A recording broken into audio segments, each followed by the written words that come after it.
In 1880, workers at the gold mine, but something impossible was captured in the photo.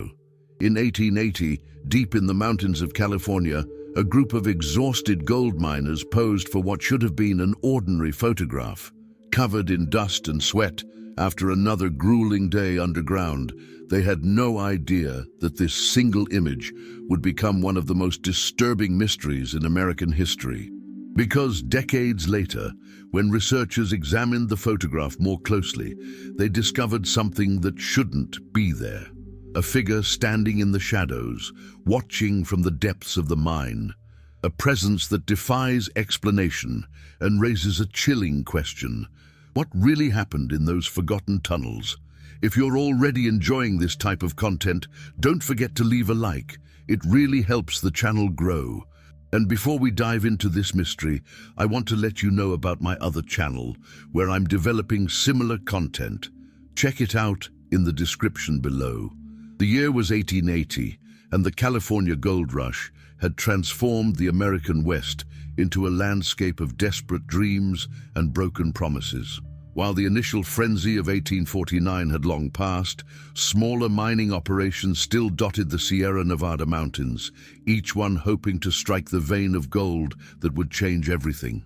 Among these was the Blackwood mine, a modest operation located 15 miles northeast of Nevada City, nestled in a valley so remote that even the stagecoach routes avoided it. The Blackwood mine employed 23 men at its peak, though records show that number fluctuated as workers came and went, driven away by the brutal conditions or the mine's growing reputation. The owner, Samuel Blackwood, was a former prospector from Pennsylvania who had purchased the claim in 1877 after the previous owner abandoned it under mysterious circumstances. The records from the Nevada County Mining Office show that the original owner, a man named Dutch Herman, simply walked away one morning in March of 1877, leaving behind all his equipment and even his personal belongings. When authorities finally investigated his cabin 3 months later, they found his journal with a single entry dated March 12th. "The sounds from below have grown too loud. I cannot stay here anymore." Samuel Blackwood dismissed such stories as superstition. He was a practical man, trained in engineering at the University of Pennsylvania, and he approached mining with scientific precision. Under his management, the Blackwood mine produced modest but steady yields of gold-bearing quartz. The work was backbreaking. Miners descended 300 feet into the earth each morning, working by candlelight in tunnels barely wide enough for a man to stand upright. The air was thick with dust, the temperature fluctuated wildly between freezing cold and stifling heat, depending on the depth, and cave-ins were a constant threat. The photograph in question was taken on October 15, 1880, by a traveling photographer named William Chester. Chester was one of the many itinerant professionals who moved through mining camps, offering their services to document the workers and their achievements. For 50 cents, a miner could have his portrait taken, a small luxury that many saved for months to afford.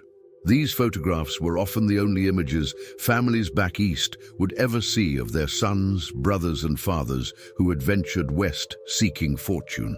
On that particular October morning, the weather was unseasonably warm. The miners had just completed a particularly productive week, having discovered a promising new vein of gold in the deepest section of the mine, a tunnel they called the Lower Gallery, which extended nearly 400 feet into the mountain. Samuel Blackwood decided to commemorate the discovery with a group photograph, gathering all available workers at the mine entrance. William Chester set up his equipment carefully.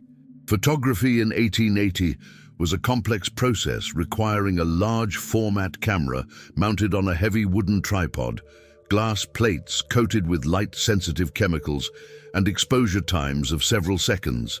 Chester positioned the miners in 3 rows, the tallest standing in back, the shorter men kneeling in front, with Samuel Blackwood prominently placed in the center. Behind them, the mine entrance loomed like a dark mouth in the rocky hillside, reinforced with heavy timber beams. The miners wore their work clothes, heavy canvas pants, wool shirts darkened with sweat and dirt, and leather boots caked with mud. Most were young men in their 20s and 30s, though a few older veterans stood among them.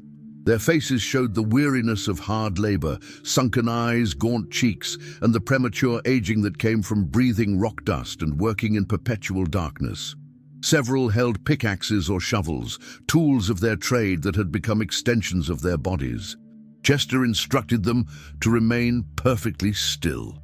In the bright morning sunlight, he estimated an exposure of 8 seconds would be sufficient. He removed the lens cap, counted silently, and then replaced it. The photograph was complete. The miners dispersed, returning to work, and Chester packed his equipment, promising to deliver the developed prints within 2 weeks. Samuel Blackwood received 23 copies of the photograph on October 29, 1880. He distributed them to the workers and kept one for his office records. According to his ledger, he noted, "Excellent photograph by Mr. Chester. The men are well pleased." There was no mention of anything unusual. The mine continued operations for another 14 months. Production remained steady through the winter of 1880, though Samuel's personal correspondence reveals growing concerns. In a letter to his brother, dated January 1881, he wrote, "The men have become increasingly superstitious. Several claim to hear voices in the lower gallery, though I attribute this to the echo effects in the deeper tunnels. I have increased their wages by 10 cents per day to maintain morale. If you're enjoying this mystery so far, leave a like and subscribe to the channel. It helps tremendously. And drop a comment below about what you're thinking of this story so far." By March 1881, 6 miners had quit without explanation. In April, another 5 left. Samuel's letters became more troubled. "I cannot explain the mass desertion. The men speak of shadows moving in the tunnels, of cold spots where no draft should exist, and of feeling watched while they work. I have inspected every inch of the mine personally and found nothing to justify these fears." On December 3, 1881, the Blackwood mine closed permanently. Samuel Blackwood sealed the entrance with timber and concrete, and by 1882 he had returned to Pennsylvania, never to speak publicly about his California venture again. The mine site was abandoned, and within 20 years, nature had reclaimed it completely. The photograph should have been forgotten, just another dusty relic of the gold rush era. The photograph remained hidden in private collections for nearly 90 years. Passed down through family archives and occasionally appearing in local history books as a simple documentation of mining life in the 1880s. No one examined it closely. No one had reason to question what it showed, just tired workers posing for a commemorative portrait. That changed in 1972 when the Nevada County Historical Society acquired a substantial collection of 19th century photographs from the estate of Margaret Blackwood Harris, the granddaughter of Samuel Blackwood. Margaret had passed away at age 87, leaving behind a trunk filled with family documents, letters, and several dozen photographs dating back to her grandfather's mining days. The Historical Society catalogued the items methodically, and the mining photograph was assigned the reference number NCHS 1972-084. The young archivist handling the collection was a graduate student from UC Berkeley named Thomas Brennan. He was working on his master's thesis about labor conditions in post-gold rush mining operations, and the Blackwood mine photograph seemed like perfect primary source material. Thomas carefully scanned the image at high resolution, a relatively new technology in 1972, to include it in his thesis presentation.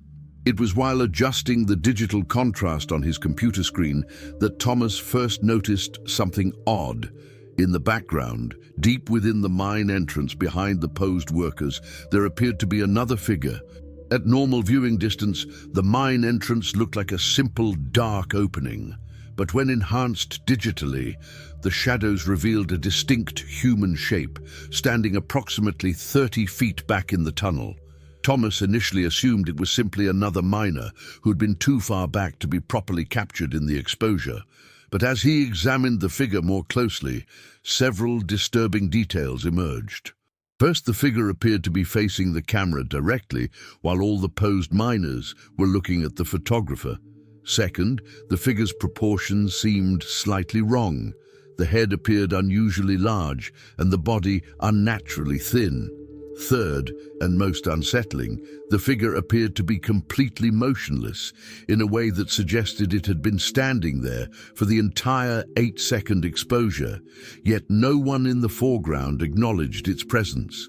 Thomas contacted Professor Elizabeth Wardwell, a photography historian at Berkeley who specialized in 19th-century photographic techniques. Professor Wardwell examined the original glass plate negative, which had fortunately survived in excellent condition. Her analysis confirmed several crucial facts.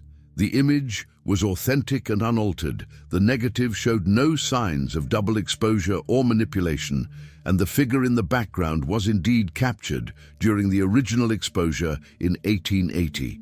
What's particularly significant, Professor Wardwell wrote in her initial report, is that the figure demonstrates the same motion blur characteristics as the foreground subjects, suggesting it moved slightly during the 8-second exposure. However, this movement is so subtle that it indicates the figure was attempting to remain still, just like the posed miners. The question becomes, why would someone stand so far back in the darkness during a group photograph? The discovery generated modest academic interest. A brief article appeared in the Journal of Western Photographic History in 1973, and the photograph was displayed in a small exhibition about mining life at the Nevada County Historical Society in 1974. But it remained largely unknown outside academic circles until 1998, when amateur historian Robert Callahan decided to investigate further. Callahan was a retired engineer from Sacramento who had developed an obsession with unexplained historical photographs. When he learned about the Blackwood mine image, he began a comprehensive investigation that would consume the next 6 years of his life. He started by attempting to identify every individual in the photograph, cross-referencing them with mining records, census data, and cemetery records. He succeeded in identifying 21 of the 23 miners. Using death certificates, obituaries, and family records, Callahan traced their lives after 1880. What he discovered was disturbing. Of the 21 identified miners, 14 had died within 5 years of the photograph being taken. The causes of death varied: mining accidents, pneumonia, tuberculosis, one murder, and several listed simply as natural causes. But what struck Callahan as statistically unusual was that 7 of these deaths occurred under circumstances described by witnesses as strange or unexplained. One miner, Patrick Sullivan, was found dead in his boarding house room in Virginia City in 1883. The door was locked from the inside, and the coroner noted that Sullivan's face was frozen in an expression of extreme terror, though no cause of death could be determined. Another worker, James Chen, died in a San Francisco hospital in 1884, reportedly telling nurses in his final hours that the shadow from the mine had followed him to the city. The hospital records noted these statements were dismissed as fever-induced delirium. Most significantly, Callahan discovered that Samuel Blackwood himself had mentioned the photograph in a private letter written shortly before his death in 1919. The letter, addressed to his son, was discovered in a family Bible. "I have carried a burden for nearly 40 years regarding the Blackwood mine." The photograph taken in October 1880 captured something that should not exist in any rational world. I saw the developed print and immediately understood why the men had been so unsettled. I destroyed my copy years ago and advise you to do the same should you ever encounter one. Some doors, once opened, cannot be closed. If you're still following this mystery, don't forget to like and subscribe to the channel. Your support means everything. Callahan published his findings in a self-published book titled Shadows in the Deep: The Blackwood Mine Mystery in 2004. The book sold modestly but attracted the attention of paranormal investigators and online mystery communities. The photograph began circulating on internet forums, analyzed and debated by thousands of amateur investigators. As the photograph gained wider attention in the digital age, it underwent increasingly sophisticated analysis. In 2008, Dr. Marcus Fleming, a forensic imaging specialist who had worked with law enforcement agencies for 20 years, decided to apply modern technology to the Blackwood Mine mystery. Using software originally developed for analyzing surveillance footage and satellite imagery, Dr. Fleming created the most detailed enhancement of the figure ever produced. His findings were published in a controversial paper that divided the academic community. Dr. Fleming's analysis confirmed that the figure was not a photographic artifact, not a trick of light and shadow, and not the result of any known manipulation technique from the 1880s. The figure possessed distinct features: what appeared to be a pale, elongated face with hollow eye sockets, impossibly long arms that seemed to hang below where the knees should be, and a posture that Dr. Fleming described as observational rather than participatory. Most disturbing was Dr. Fleming's measurement analysis. By using the known heights of identified miners as reference points, he calculated that the figure stood approximately 7 feet tall, with proportions that didn't match normal human anatomy. The limb-to-torso ratio is approximately 1.8 to 1, his report stated, whereas normal human proportions are approximately 1.2 to 1. Either this is a person with a severe medical deformity, or we are looking at something that requires a different explanation entirely. Indeed, the scientific community remained skeptical. Dr. Patricia Gonzalez, a professor of photographic history at Columbia University, published a rebuttal arguing that 19th century photographic processes could produce unexpected artifacts, especially in areas of extreme contrast, like the dark mine entrance. She suggested the figure was simply a combination of mineral deposits on the mine walls, shadow patterns, and pareidolia, the human tendency to see faces and figures in random patterns. "We must remember," Dr. Gonzalez wrote, "that the human brain is extraordinarily skilled at pattern recognition, sometimes to our detriment. When we expect to see something mysterious, we find it, even when it's nothing more than shadows and wishful thinking." However, this explanation struggled to account for certain details.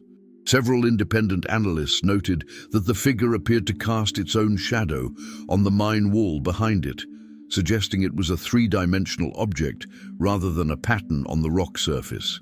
Additionally, careful examination of the figure's head region revealed what appeared to be a slightly blurred oval shape, consistent with minor head movement during the 8-second exposure, exactly what you'd expect from a living being trying to hold still, not from a static shadow pattern.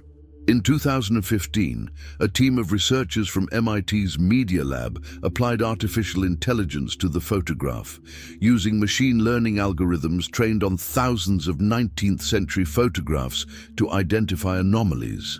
The AI flagged the figure immediately, classifying it as organic humanoid form with 94% confidence, but noting significant deviation from standard human morphology. The research team, led by Dr. Yuki Tanaka, attempted to reconstruct what the figure might have looked like in 3 dimensions using photogrammetric techniques. Their digital reconstruction was unsettling, a gaunt, impossibly tall figure with limbs that seemed to bend in ways human joints don't naturally accommodate. Dr. Tanaka was careful to note in her paper's conclusion, "We cannot determine from photographic evidence alone whether this represents an actual anomalous entity, an individual with extreme physical deformities, or a combination of photographic artifacts that coincidentally resemble a humanoid form. We can only confirm that something was present in that location during the exposure." Meanwhile, Independent researchers began investigating the Blackwood mine location itself. The mine had been sealed in 1881, but its approximate location could be determined from period maps and property records. In 2011, a team of amateur investigators hiked to the site, finding the area heavily overgrown, but still showing signs of the old mining operation, rusted equipment, rotted timber, and a depression in the hillside where the entrance had once been. Local property records showed the land had changed hands multiple times since Samuel Blackwood's departure. Each owner had attempted some form of development or resource extraction, but none maintained operations for more than a few years. A 1932 attempt to reopen the mine was abandoned after workers refused to enter the tunnels, claiming they heard impossible sounds echoing from deep within. A 1967 proposal to convert the site into a tourist attraction was cancelled after 3 surveyors reported feeling overwhelming dread while examining the old entrance. The most detailed investigation occurred in 2016 when a team equipped with ground-penetrating radar mapped the remaining tunnel structure. The radar revealed that the mine extended even deeper than historical records suggested. The lower gallery, where the profitable gold vein had been discovered in 1880, descended nearly 500 feet into the mountain, with several unexplored side tunnels branching off into the surrounding rock. Curiously, the radar also detected what appeared to be a large natural cavern, approximately 600 feet below the surface, far deeper than the miners of 1880 would have been able to reach with their equipment. The cavern was substantial, roughly the size of a small cathedral, and appeared to have natural passages leading even further into the mountain system. Geological surveys of the area revealed that the Blackwood mine was situated above a network of ancient limestone caves that had formed millions of years ago. These caves had remained sealed and unexplored, possibly containing chambers that had been isolated from the surface for countless millennia. One geologist suggested that the miners in 1880 might have inadvertently created a connection between the mine tunnels and these deeper caves, though no evidence of such a breach appeared in surviving records. What might exist in such isolated underground spaces? What might have been disturbed when the miners broke through? These questions remained unanswered, fueling speculation that ranged from the scientific to the supernatural. As interest in the Blackwood mine photograph grew, researchers began uncovering previously overlooked historical documents that added new dimensions to the mystery. Most significant were personal letters and diary entries from people connected to the mine, discovered in various archives and private collections between 2010 and 2020. In 2012, a descendant of Michael O'Brien, one of the identified miners in the photograph, donated a box of family letters to the Nevada County Historical Society.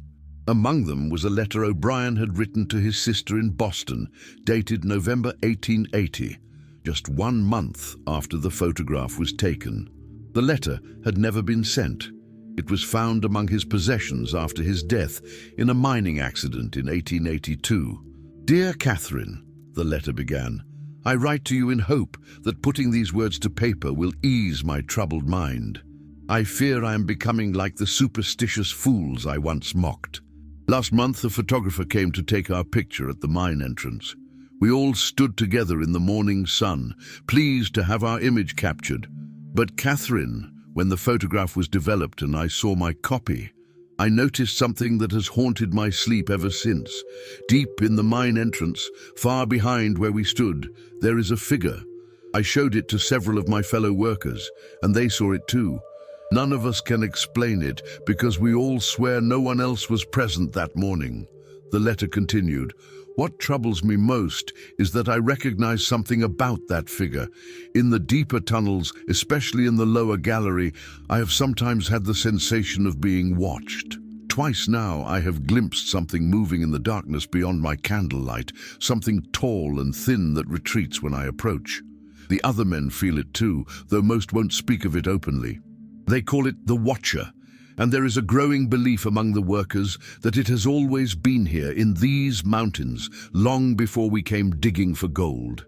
O'Brien's letter was corroborated by entries from the diary of Chen Wei, the Chinese immigrant identified in the photograph who died under mysterious circumstances in 1884.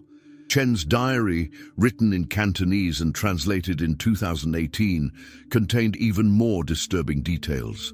His entry from September 1880 read, "The old legends from my village speak of mountain spirits that dwell in the deep places of the earth. I believed these were simply stories to frighten children.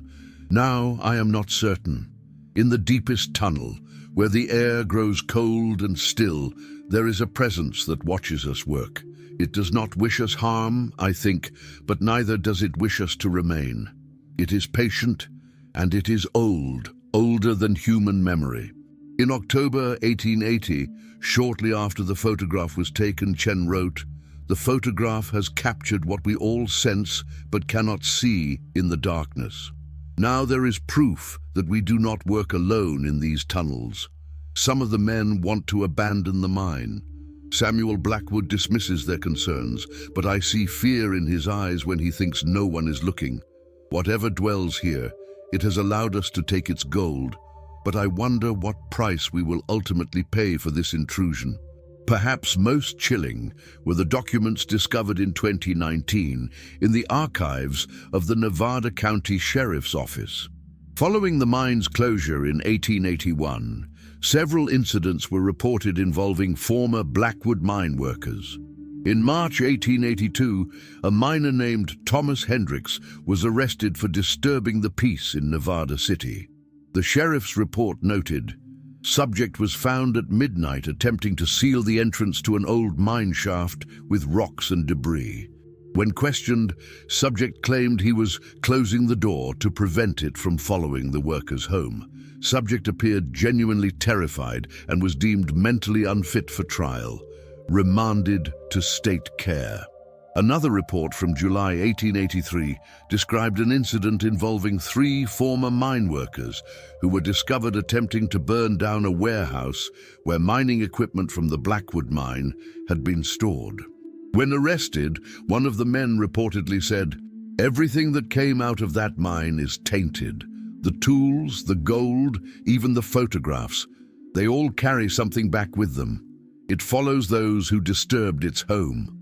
The most detailed historical account came from an unexpected source, the personal journal of Reverend Abraham Coltrane, a Methodist minister who served the mining communities around Nevada City from 1878 to 1885. His journal, discovered in a church archive in 2021, contained extensive notes about his conversations with Blackwood mine workers. An entry from December 1880 read, "I have been visited by several men from the Blackwood mine seeking spiritual counsel. They speak of a presence in the deepest tunnels, not malevolent, they insist, but unsettling in its ancient patience. They describe feeling observed, hearing sounds that echo with no apparent source, and experiencing sensations of profound cold in areas where temperature should remain constant. Most disturbing, they report dreams in which they see through the eyes of something that has dwelt in darkness for countless centuries, observing the surface world from deep beneath the earth." Reverend Coltrane continued, "I visited the mine at Samuel Blackwood's invitation in January 1881. I must confess that descending into those tunnels produced in me a sense of unease I have never experienced in 20 years of ministry. In the lower gallery, I distinctly felt what the workers described, a watching presence, neither hostile nor benign, simply there, as permanent and unmovable as the rock itself. I offered prayers, but I left convinced that whatever dwells there is beyond the reach of human faith or understanding." The Reverend's final entry about the mine, dated November 1881, shortly after its closure, was brief but profound. "Samuel Blackwood came to me today. He showed me the photograph from October 1880. We sat in silence for a long time, looking at that figure in the darkness. Finally, he said, 'Reverend, I have always been a man of science and reason, but reason cannot explain what that photograph captured. We found gold in those tunnels, yes, but we also found something else, something that was never meant to be disturbed.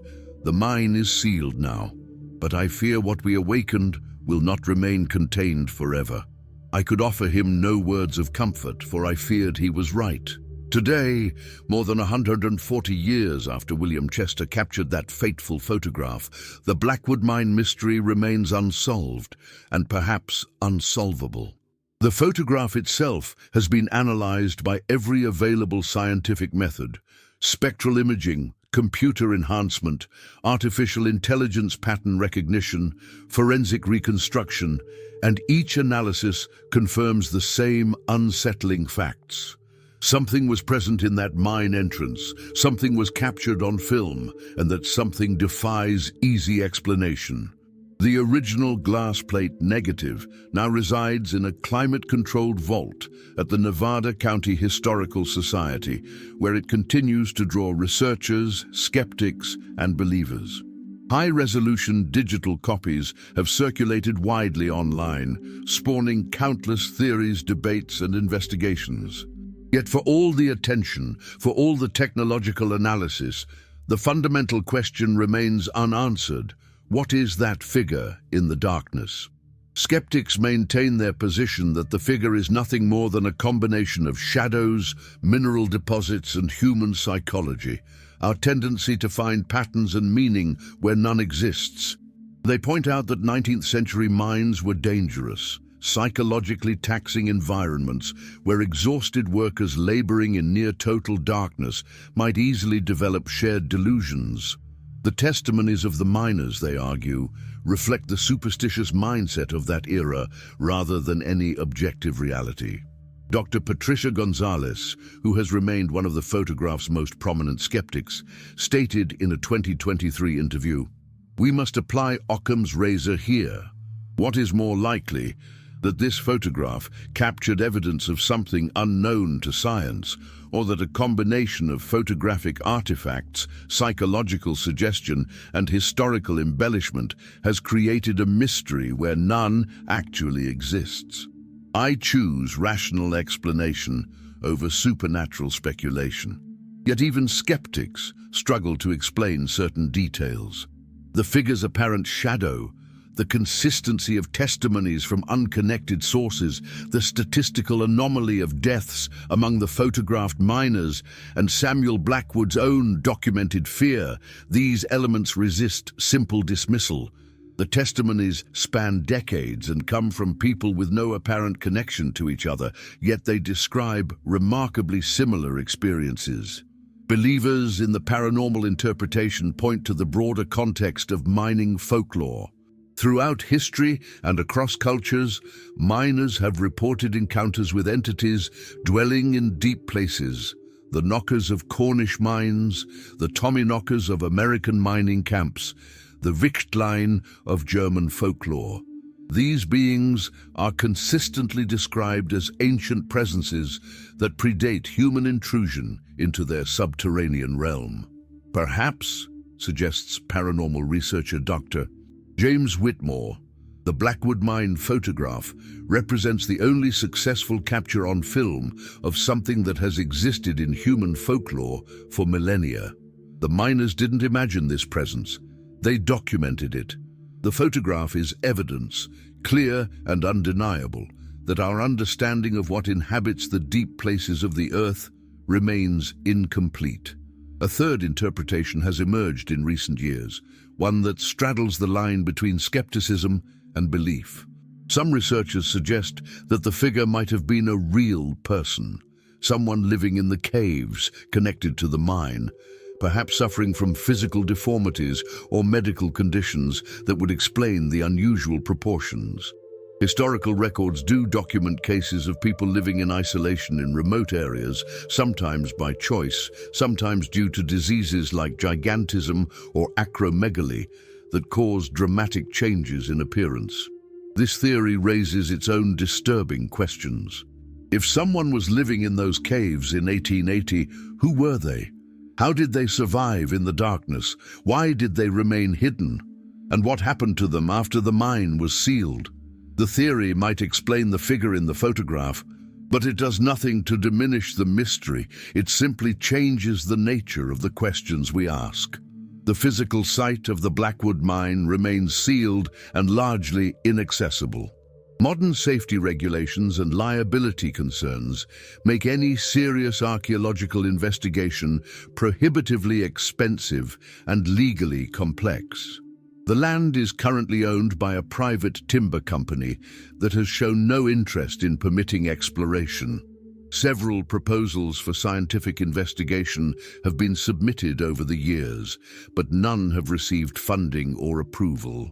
In 2022, a team of researchers using remote sensing technology from a nearby hilltop confirmed that the underground cavern system extends far deeper and wider than anyone previously suspected.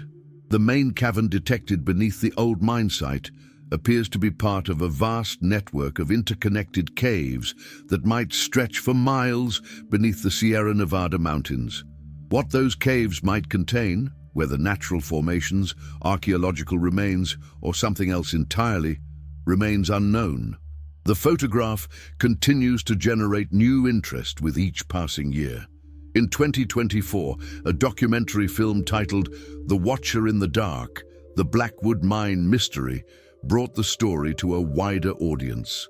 The film presented all the evidence, interviewed experts from various fields, and ultimately left the question open, acknowledging that some mysteries might be unsolvable with our current understanding and technology.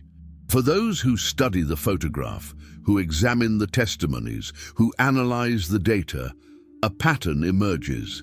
Certainty is impossible. Every piece of evidence can be interpreted multiple ways. Every testimony can be questioned. Every analysis can be challenged. The photograph shows something, but what that something is, whether an artifact of 19th century photography, evidence of an unknown entity, a person living in the caves, or something that defies categorization entirely, remains open to interpretation. Perhaps that's the true nature of mystery. Not every question has an answer. Not every puzzle has a solution. Sometimes, despite all our technology, all our scientific methods, all our determination to understand, we must accept that some things remain beyond our ability to definitively explain. The figure in the Blackwood mine photograph stands in the darkness, watching across 144 years, silent and inscrutable. It watches us still from that captured moment in 1880, and in its silence, it poses a question that each viewer must answer for themselves. What do you see when you look into the darkness? What looks back? If you enjoyed this mysterious journey, leave a comment below. I'd love to hear your thoughts on what you think that figure really was. And if you haven't subscribed yet, hit that subscribe button and turn on notifications so you don't miss future mysteries and unexplained stories. Thanks for watching, and I'll see you in the next video.